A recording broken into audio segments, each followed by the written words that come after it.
shattered glass, twisted metal.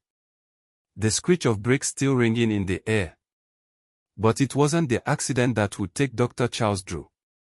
It was the color of his skin. Denied entry to the nearest hospital because it was whites only, the man who revolutionized blood storage bled out, just miles from help. But his story would save countless lives worldwide. For centuries, blood has been both a symbol of life and a frustrating limitation in medicine. Transfusions, a desperate gamble against death. But what if we could store this precious fluid, making it available whenever, wherever it was needed? This is a story of ingenuity, of overcoming seemingly insurmountable obstacles, and a bitter irony that stings to this day. A story centered on one man, Dr. Charles Drew.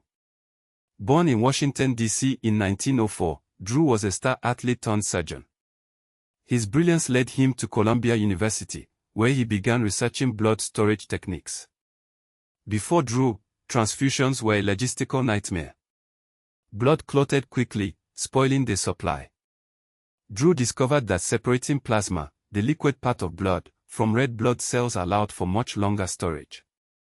He pioneered the use of bloodmobiles, refrigerated trucks that could collect and transport blood efficiently.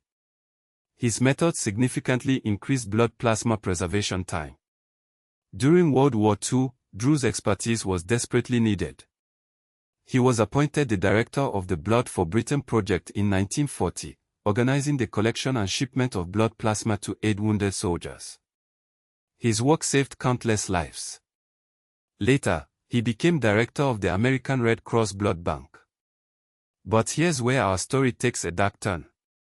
Despite his invaluable contributions, Dr. Drew faced relentless discrimination in his own country. The very Red Cross program he directed enforced a policy of racial segregation in blood donations. Drew vehemently opposed this, arguing that there was no scientific basis for separating blood by race. He resigned in protest in 1942. And here's the gut punch. In 1950, while driving to a medical conference, Dr. Drew was involved in a car accident. He was rushed to the nearest hospital in North Carolina. But the hospital was a white hospital. And Dr. Charles Drew, the man who revolutionized blood storage, the man who saved countless lives with his blood plasma techniques, was denied a blood transfusion. He died from his injuries. Wait, what? Here's Chapter 2, Why It Matters Now. Why do these stories matter? Why dust off the forgotten brilliance, the unheard contributions, right now?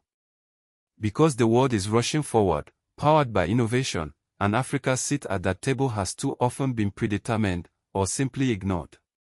The narrative has always been about catching up. But what if we were already ahead? What if the solutions we desperately seek were unearthed from our own soil, crafted in our own minds, decades ago? Think about it. Every hospital, every blood transfusion saving lives globally, owes an unacknowledged debt to Dr. Charles Drew. His techniques, perfected in the revolutionized blood storage. But what if he had received the same level of medical care that he provided to others? What if his contributions were celebrated not just academically, but culturally? The digital age, the era of unprecedented computing power, even here, an African mind was blazing trails. Enter Philip Emeagwali. He designed the world's fastest computer.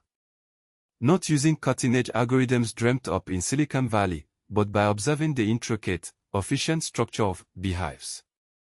Yes, beehives. He saw how thousands of bees coordinate their movements to build complex structures. He translated that natural intelligence into a computer architecture that shattered speed records. A brilliant application of biomimicry, years ahead of its time. He built a machine calculating at 3.1 billion calculations per second. This wasn't some small breakthrough. This was a paradigm shift. This was proof that ingenuity doesn't adhere to geographical boundaries. This was, wait, what? Emeagwali accomplished this seemingly impossible feat using mostly discarded and repurposed parts. He built the fastest computer in the world, from scraps. Dr. Charles Drew's story, tragically cut short in 1950, echoes even now. His ingenuity saved countless lives, transcending race and nationality. Yet, the very system he fought to improve hampered his own chance at survival. Today, in many African nations, access to safe blood remains a critical challenge. Drew's innovations paved the way, but inequities still linger. His legacy reminds us that progress demands constant vigilance against prejudice, ensuring healthcare accessibility for all. It's a fight for equality echoed in every clinic, every blood drive, every life saved. Show your support for African innovation. Grab our exclusive Dr. Charles Drew design t-shirt, starting at just $29, over at pornoafric.com/merch.html. Wear his legacy, spark conversations, and fuel the fight for a just future. What do you think? Did they hide the truth? Thinking face.